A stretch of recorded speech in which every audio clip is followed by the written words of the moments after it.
ഞാൻ എപ്പോഴും നിങ്ങളോട് പറയാറില്ലേ, നമ്മളെ പഠിച്ചും പാവാണെന്നുള്ളത്, ആരെയും വേദനിപ്പിക്കാത്ത ഒരാളാണെന്ന്. കുറച്ചുകൂടെ ക്ലാരിറ്റി തരാൻ വേണ്ടിയിട്ടൊരു സംഭവം കൂടെ ഷെയർ ചെയ്യാം. മഹാനായ മൂസാ നബി അലൈഹി സ്വലാത്തു വസ്സലാമിന്റെ സഹോദരൻ ഹാറൂൻ നബി ഭൂമിയോട് വിട പറയുന്ന സമയത്ത് ഖബറിനരികിൽ ഇരുന്നു കൊണ്ട് പ്രിയപ്പെട്ട സഹോദരനായ മൂസ പൊട്ടിക്കരയുന്ന ഒരു രംഗം പറയുന്നുണ്ട് ഇസ്ലാമിൽ. ഖബറിലെ ഭയാനകതകളെ ഓർത്ത് തന്റെ പ്രിയപ്പെട്ടവന്റെ വേർപാടിനെ കുറിച്ച് ഓർത്തൊക്കെയായിരുന്നു കരഞ്ഞത്.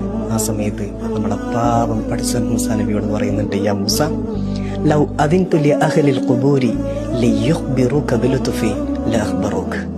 ഞാനെങ്ങാനും ഈ മറമാടപ്പെട്ട മനുഷ്യർക്കൊക്കെ അവരെ ഞാൻ എങ്ങനെ ട്രീറ്റ് ചെയ്തു, അവരോട് ഞാൻ എത്ര സൗമ്യമായി പെരുമാറി എന്നത് വിളിച്ചു പറയാനുള്ള ഒരു അവസരം കൊടുത്തു കഴിഞ്ഞാൽ അവർക്ക് എണീറ്റ് നിന്ന് വിളിച്ചു പറയുമായിരുന്നു എന്റെ സ്നേഹത്തെക്കുറിച്ച്, കാരുണ്യത്തെക്കുറിച്ച്. യാ മൂസ ലം അൻസഹും അല മോഹിരിൽ അർദ്.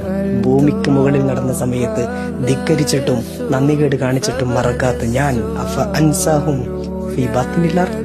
ഭൂമിക്ക് താഴെ ഒന്നിനും കഴിയാതെ ചുരുണ്ടുകൂടി മണ്ണിനോട് കവിൾത്തടം ചേർത്ത് കിടക്കുന്ന പാവപ്പെട്ട അടിമയെ എങ്ങനെ വേദനിപ്പിക്കുമല്ലോ? പേടിപ്പിക്കലല്ലേ വിശ്വാസം, ശക്തിപ്പെടുത്തലാണ്.